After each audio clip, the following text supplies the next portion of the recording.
All my dear class 6 boys, now you have a new video.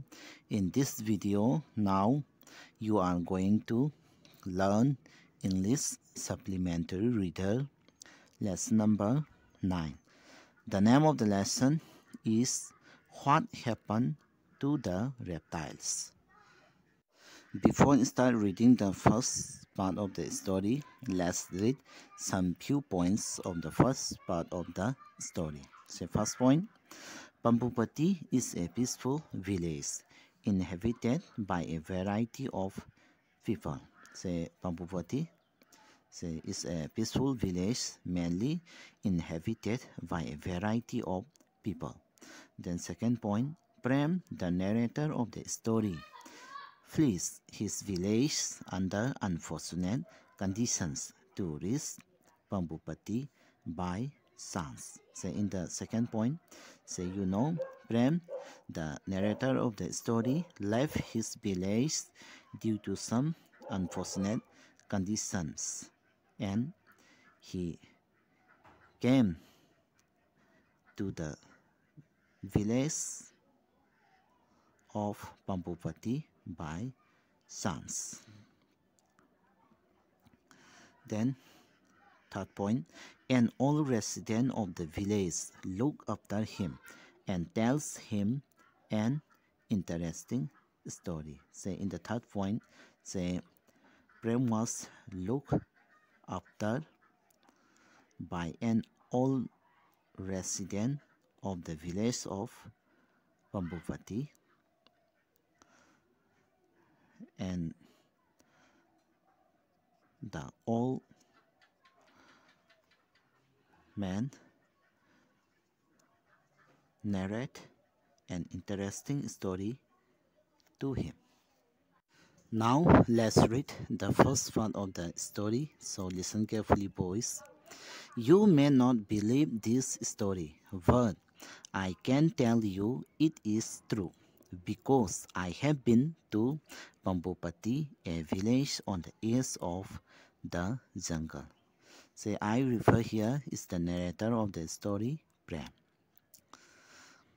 It is on a cliff, and the vast forest stretches below like a mossy green carpet.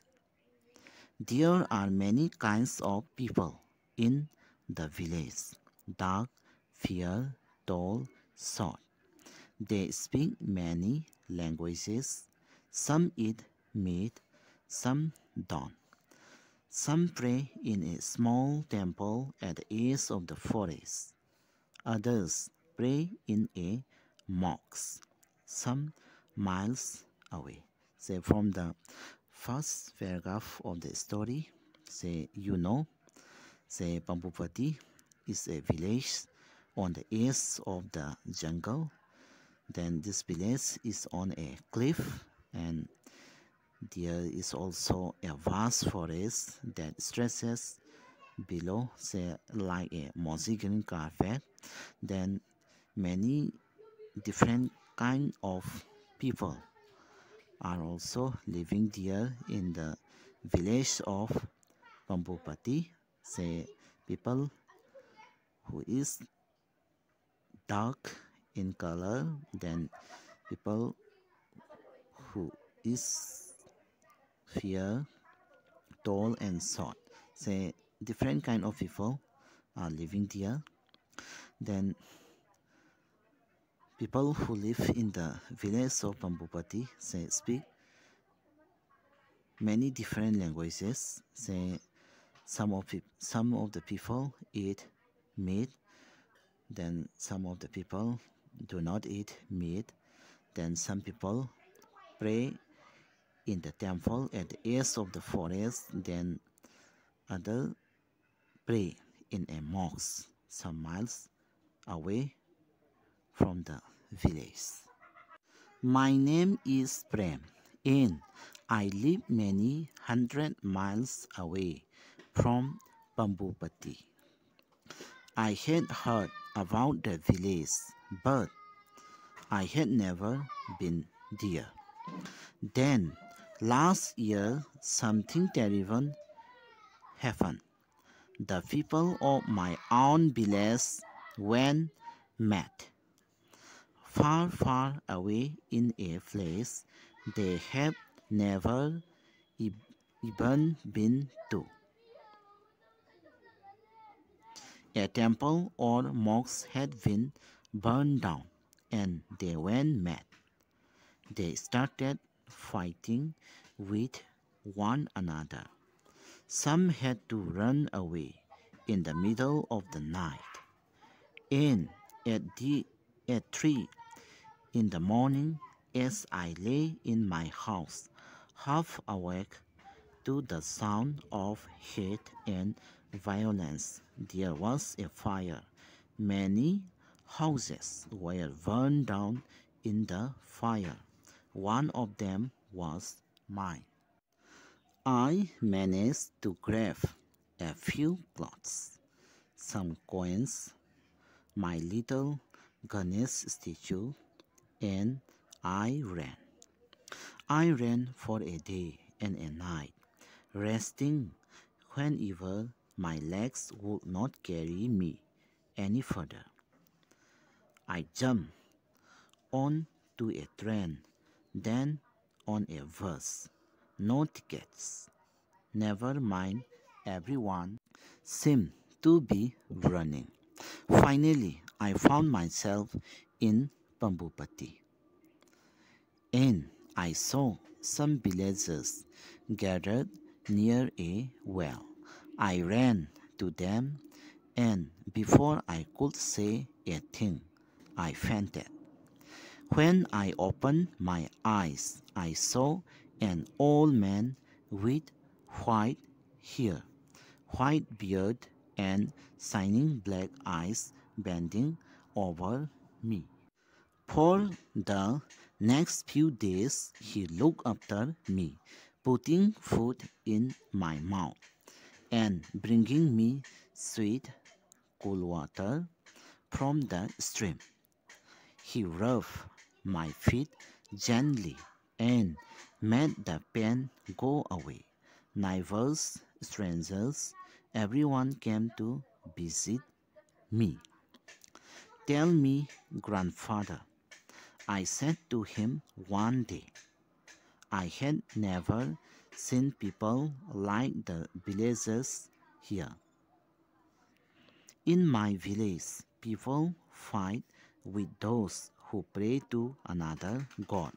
But here, this seems a very strange place.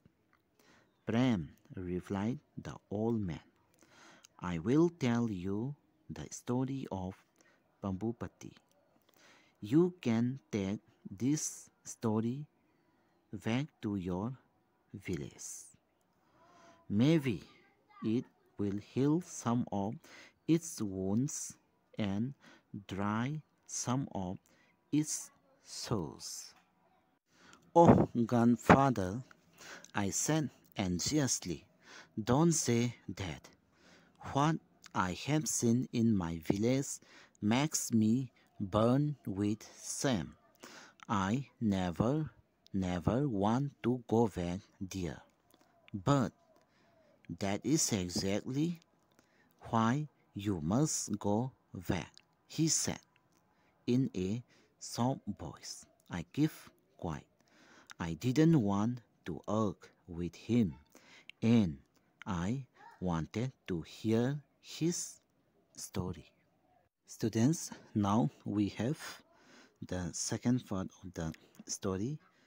So before reading the second part of the story, now let's read some few points of the second part of the story. So in this second part of the story, the old man of Pambupati will start narrating the story of Pambupati to Prem. So let's read first point of the second part of the story. Very, very long ago, there were no animals in Pambupati, only reptiles.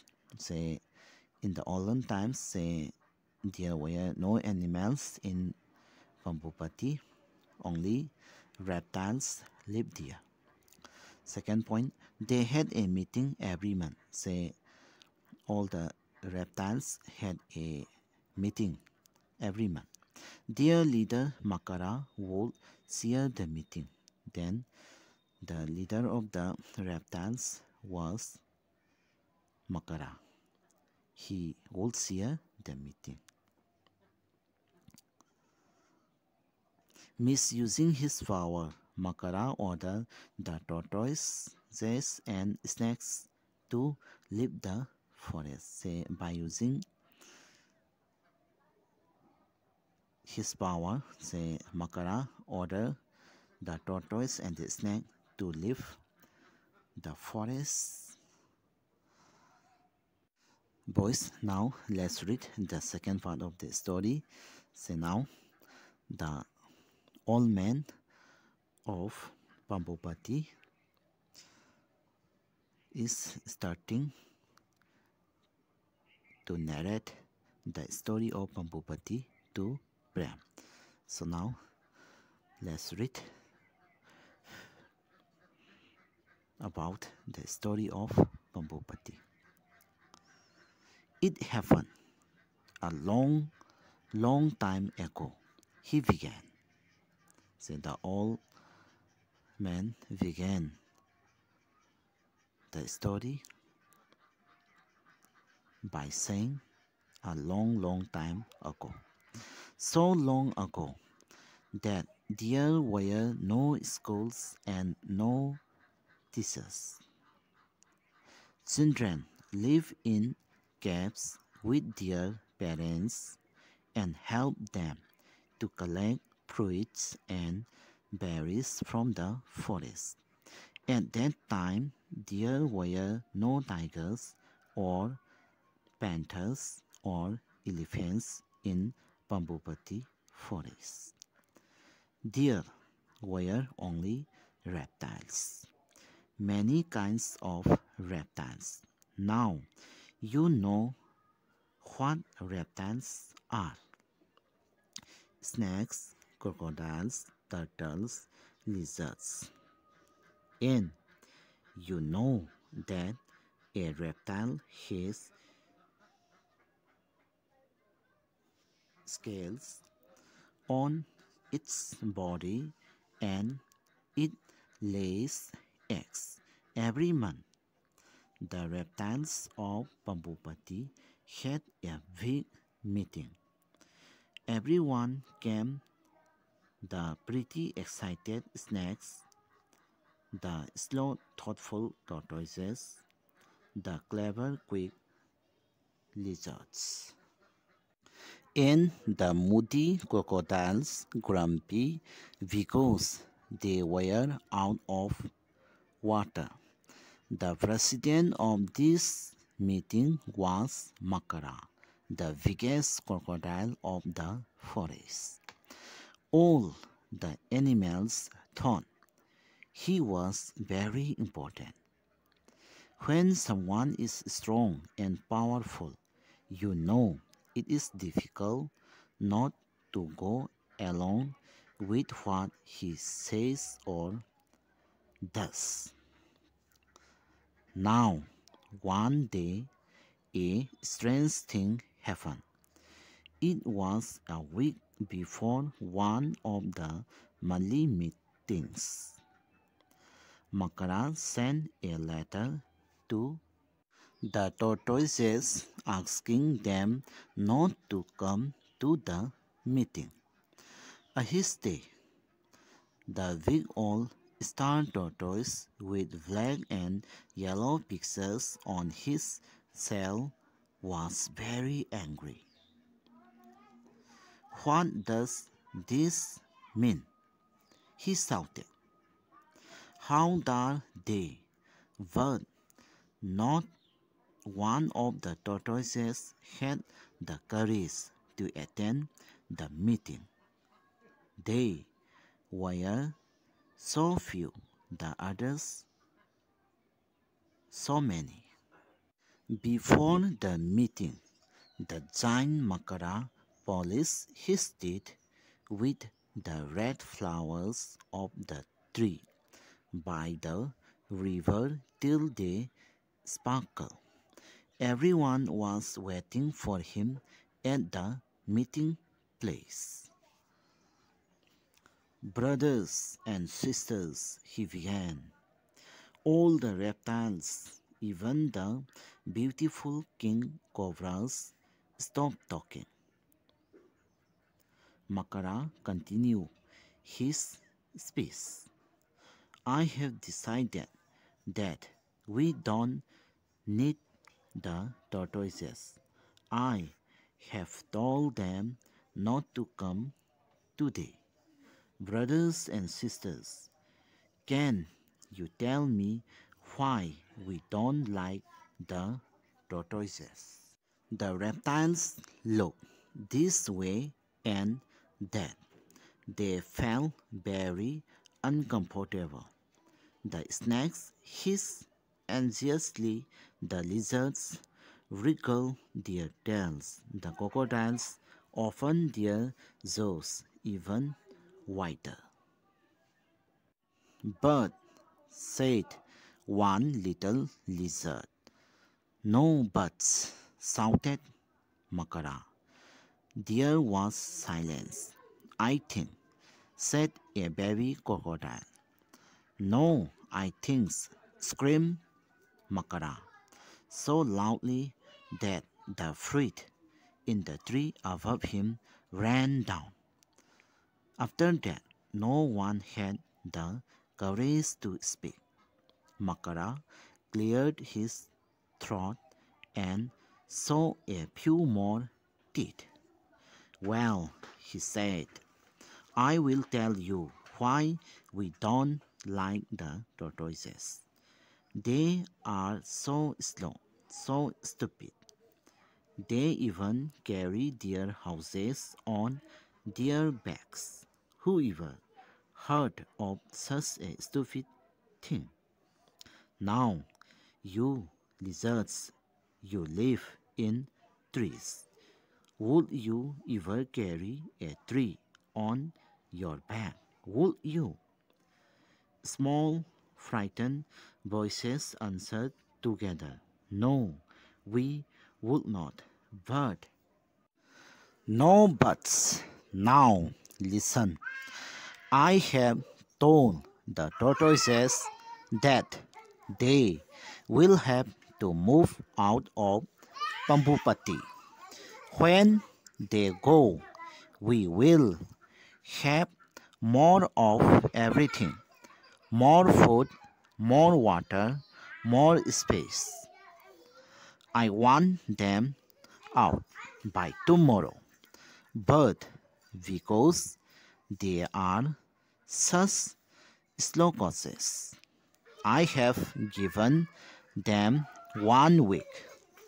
By next Tuesday, we won't have a single tortoise left in this jungle. And by the following Tuesday, they were all gone. At first, the animals were sad, but then they realized that what Makara had said was true. There was more food, more water, and more space for them. But soon a strange smell began to fill the forest. It was the smell of rotting fruit on the ground, rotting animals in the river. This was what the tortoises used to eat, and even Makara had to go about holding his nose with his big claws. A month passed by, and then the same thing happened all over again. But this time it was the snakes. Makara wrote them one of his letters. They were to leave the forest, and since they could move fast, they had to go in a day. Nagha, the head of the snakes, pleaded for more time, but Makara would not give in. At the meeting, he silenced the others, the lizards and crocodiles, with even louder shouts and threats. Snakes are slimy, he said, and they make funny noises. Who wants such weird creatures around? Again, no one dared to disagree with Makara, and so the snakes left. For a while, the animals of the forest were happy because they had been a little afraid of the snakes. You never knew when one of them might lose his temper and spit some venom at you, and it took only a little poison to kill you. After all, boys, now we have the third part of the story. So before we start reading the third part of the story, now let's read some few points of the third part of the story. Say, first point, the lizards were also ordered to leave, and the whole forest now belonged to Makara and his group. Say, after the tortoises and the snakes left Pambupati village, now the lizards were also ordered to leave the Pambupati village. Second point, the crocodiles face unforeseen problems in the absence of their fellow reptiles. Then after the tortoises, the snakes, and the lizards left Pambupati village, the crocodiles who live in the Pambupati village face some unseen problems in the absence of their fellow reptiles. Then, third point, they soon realized that their happiness lay in their fellow creatures, happiness and homecoming. Then, after facing many unseen problems in the absence of their fellow reptiles, now all the crocodiles of the Pambupati forest say realize that their happiness lay in their fellow creatures. Boys, now let's read the third part of the story. A few weeks pass, and the animals of the forest looked tired and fed up. The rats, now that there were no snakes to eat them, the rats had taken over the forest, and they were having a wonderful time. They were everywhere, on the trees, in the grass, in the bushes, on the ground. They ate up the eggs of the lizards and crocodiles. There would be no babies that year. Makara's own nest of eggs had been sealed off. Then Makara had a great idea. He called a meeting of the crocodiles and said,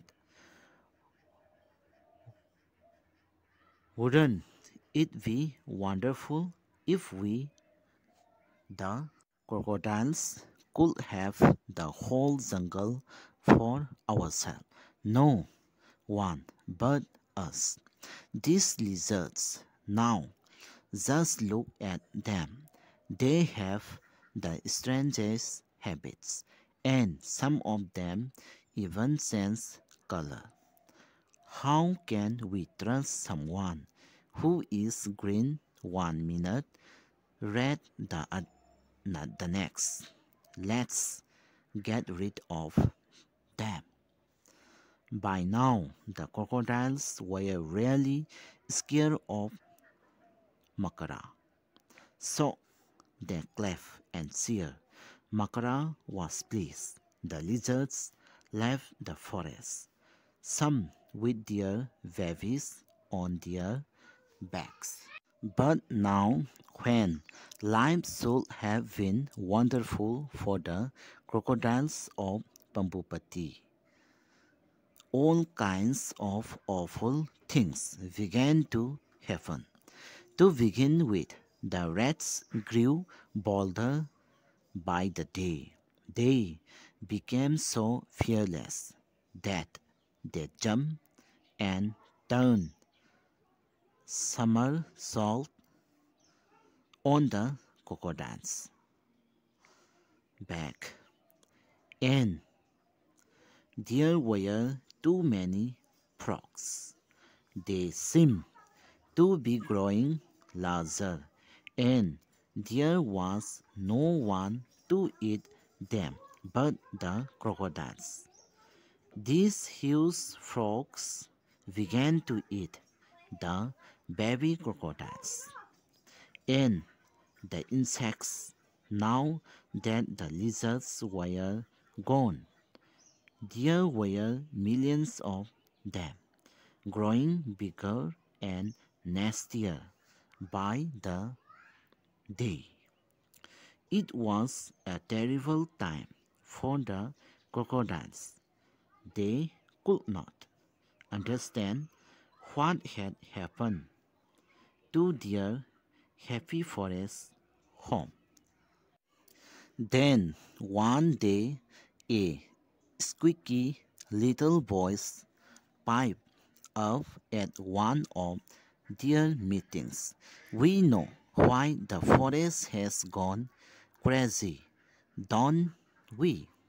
Suddenly, everyone was silent. They looked at Makara fearfully, but to their surprise, he looked nervous. He shook a rat off his tail and asked the small crocodile, "Why, little fellow?" It all began with the door. "Okay, okay," said Makara. "There is no need to talk so much." Makara didn't want to admit he was wrong, but it didn't matter. All the crocodiles knew now that he was not all that strong or powerful or always right. They sent urgent messages all over the place for the tortoises, snakes, and lizards to come back to Pambupati. And what a great day it was when these creatures came back, family after family, with their little ones on their backs or straggling behind, shouting at their parents to wait for them. In 2 months, the forest was back to normal. The rats disappeared, and the insects, and the smell, and the world finally went back to its familiar old self. "Well, Prem," said the old man, "have you fallen asleep? Did my story send you off to dreamland?"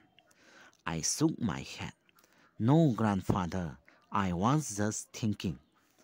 Maybe it is time I went back to my own village because I have a story to tell them. But what if they don't listen to me? We can only give at it. My son, tell these stories again and again to more and more people. Some of them may laugh at you or say your stories are not true, but they may remember them one day and understand that each of us has a place in this strange, funny world of ours. Here, the story finishes. This story is written by Zai Whitaker. Boys, now let's discuss the questions. Say, question number 1. In what ways is Pambupati different from any other village? Say, as you know, say Pambupati is quite different from any other village. Say in the village of Pambupati, say different kind of people were living there. Then many of the people say speak different languages. Then some people worship God in the temple and some other in a mosque. Then question number 2. Why is Prem determined not to return to his village? Say, as you know, say in the native village of Prem, say all the villagers were gone mad. Say they keep fighting with each other and they burn down their houses and everything is horrible in his native village. Then question number 3.